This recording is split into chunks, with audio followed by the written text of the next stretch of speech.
It's Mon Mothma's HoloNet, and we're just posting on it. Welcome back to Mothmanet News. I have no idea why YouTube glitched and didn't upload the video that I was meant to upload yesterday, but it's up now, and we're back, so technically you're getting 2 videos today. As a brave revolutionary once said, oppression is the mask of fear, and we're counting down to the book bearing a portion of that quote as its title, The Mask of Fear by Alexander Freed. We're on day 15 of the 50-day countdown, but before we begin, I would ask you to ponder some things over the coming days. First and foremost, I would ask that you ponder the stories of rebellion against fascism that we see in Star Wars, and take some strength from that. Second, I would implore that you look out for your community. Just take care of each other. Third, I want to recommend a book. It is a Star Wars book that I'll be talking about properly later on in the countdown, but I want to specifically highlight it today.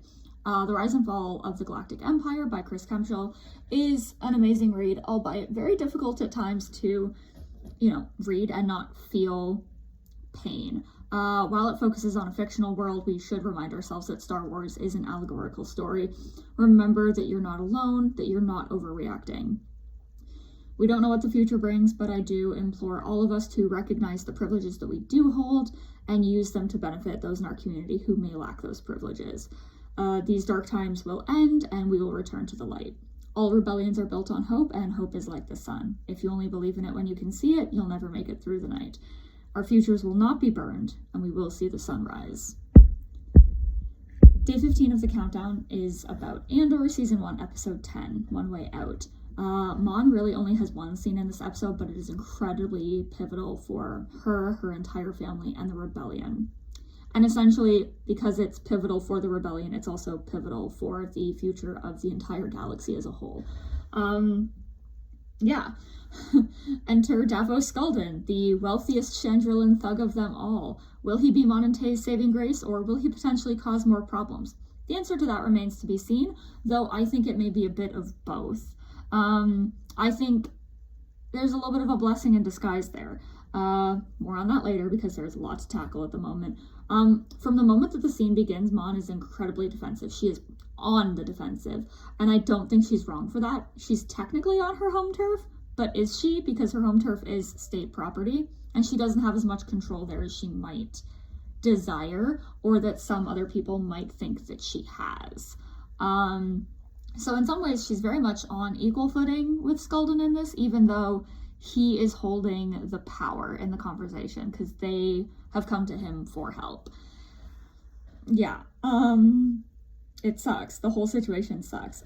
She's going into this meeting mostly blind, but for the majority of it, she is able to exude the confidence and calm that she is known for until the time when Tay and Davo leave the room, and she breaks down for the first time that we see on screen. She's usually the image of calm, collected, cool. She's not typically governed by her emotions and feelings, or at least that's what one would think, though I would argue that much like the rest of us, the way that she responds to people is an emotional one, right? When she likes a person, just like the rest of us, she is softer in her interactions, right? When she doesn't like you, she becomes sharper and more, slightly harsher. And so comparing her private interactions with Sculdun to people like Senator Dow, right? She does not like Sculdun. She likes Senator Dow, right? It's normal, but I think in her case, because she so often has to deal with people who are diametrically opposed to her, she does a better job of shielding it than some of us would. She's still polite, but it's not specifically nice. I like to think about it the way that I think about Canada, polite, but that will come with passive aggressive tendencies. I can say that, I'm Canadian.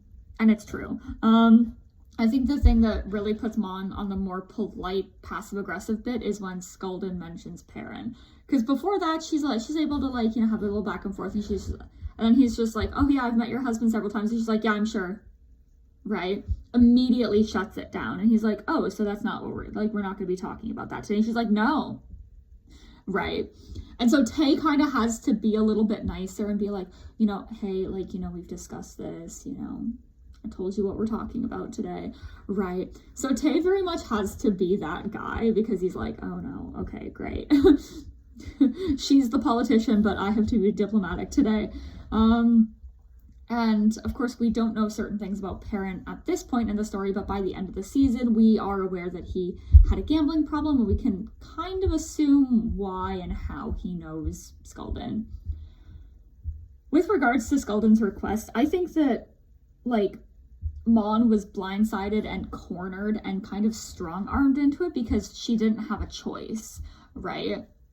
Well, while she is opposed to it, thinking about it, like, she's thinking about what needs to be done, and also taking into account what her daughter's more traditional viewpoint will make her think. But I think that Mon is missing something crucial that took me even a long time to get. This will change literally everything for her, for the rebellion. Later in this episode, we have Luthen's speech about sacrifice, and Mon is having a very big sacrificial moment here.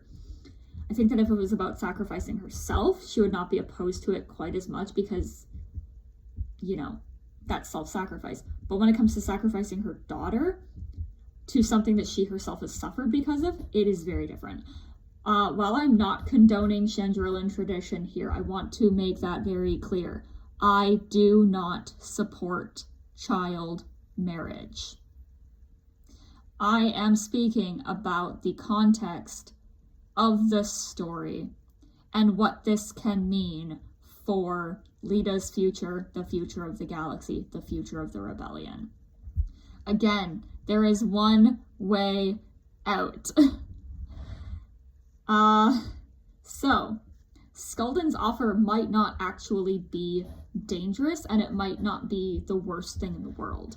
He's portrayed as someone who's relatively untouchable because of his wealth, right?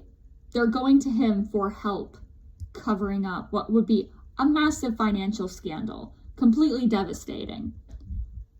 If Lyta were to marry into this family, I do not think that Davo would let the Empire come near her. He feels very much like a man that would be like, that is my daughter-in-law. If you come for her, you are coming for me, and that will not look good for you, right? Mon is a couple years away from fleeing the Senate, and any safety that could be provided to Lyta would be a good thing. It would be a massive stressor and amount of pressure off of Mon's shoulders, right? Because she's naturally worried about her daughter's safety. Any parent would be, right?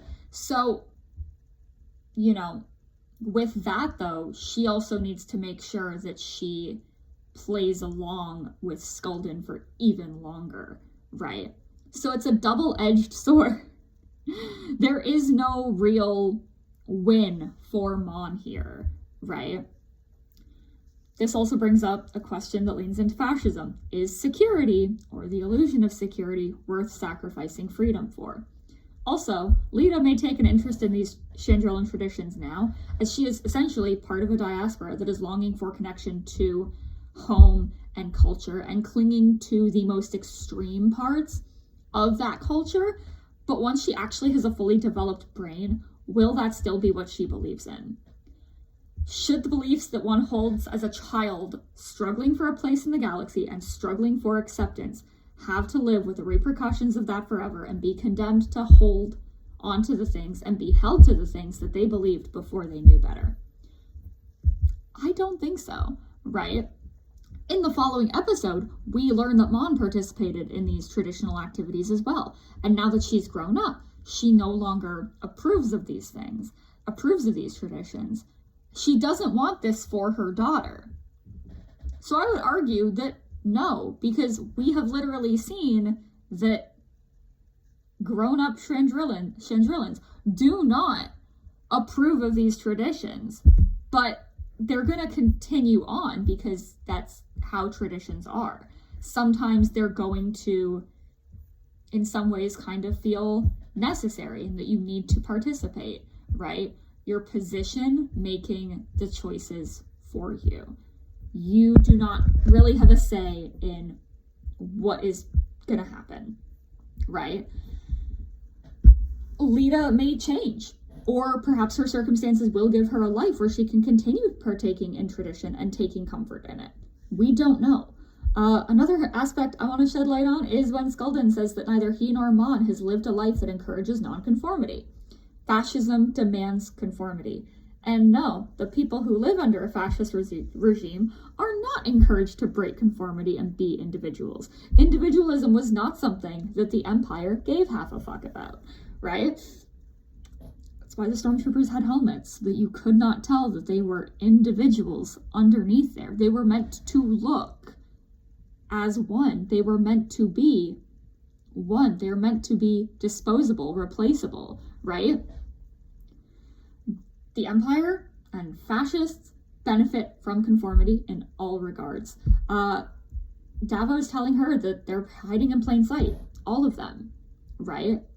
They're not encouraged to practice nonconformity. I don't think the things that Davos Skulden is doing would technically be approved by anything that's traditional, right? He is essentially money laundering. He is breaking the law, right? So that is nonconformity as an act, right? Mon Mothma practices nonconformity on the daily. She is rebelling against a fascist empire. Tay is assisting her in that. He is also breaking the law. So the three of them are all coming from places where it's like, yeah, we're not encouraged to not conform to what society is telling us to do. So we need to hide in plain sight. There are going to be times where we have to conform, right? They're all fighting in their own way. I do think Davos Skulden is an interesting character. I like his interactions with Mon, and I want to see more of them in season 2, and I feel like we're going to get it because there's no way that we're not. I also want to see Tay come back. I want to see more interactions with Mon and Tay because this episode was the last time that we saw him. As of recording this, it has been 803 days since we last saw Tay Kolma. What am I meant to do with that? Come on. Mon's fashion sense in this episode is a little bit sharper and slightly formal, a bit more stately. Her manner of dress here is more similar to what we would see her wear at parties rather than in the Senate or when she's working or visiting Luzin. I'm going to say that the statement piece of this outfit are her earrings. Generally, we see her in small little, they kind of look like rectangular earrings throughout the series. The exception being at the parties where she attends, where she's wearing dangly drop earrings with I think it's a tear-shaped jewel at the bottom of them, which seem rather delicate. These earrings are not delicate. They're not small. They are a statement piece. They're sharp. They stand out. I'm fairly certain that you could cut yourself on her earrings here. Everything means something, especially when it comes to the way that people are dressed, the way that they present themselves, the armor that one chooses for their particular battle of the day. So I did a little bit of digging for what someone's earrings might tell you about them. And this is what I found out for statement earrings. Fearless and never afraid to speak your mind, confident, outgoing, and comfortable with taking risks. Bold person with strong opinions, making people either hate or love you. And yeah, I would say that description fits Mon very well in this particular episode. She is taking a big risk. She wants to exude that she's as comfortable as she can be. She wants to exude confidence, right? So her outfit and her jewelry pieces are showing you rather than specifically her telling you, oh yeah, I'm comfortable with this. She's trying to show you this. In the next episode, Clea makes an offhanded comment about how Mon's been collecting jewelry, which I don't know if that's real. Cleo's trying to get rid of Vel. I don't know. But I think that that's interesting as well. With regards to the episode title, because I did say I would bring that up, One Way Out is very easy to guess for Cassian's storyline. That's literally what he and his fellow inmates are chanting as they are escaping Narkina 5, because there is one way out for them. Mon is offered one way out for her own problems. In order to get Skulden's help, she has one thing that she can do. And she's trying to escape her own prison, trying to get out of the financial problem that she's dealing with. This one's not super, super deep. Neither is the last one. They're kind of obvious, but I still just really want to mention that because I think that it's important. Tomorrow is day 16 of the 50-day countdown, and we're on to Andor Season 1, Episode 11, Daughter of Ferrix. Remember, power doesn't panic. We will make it through this. Thank you.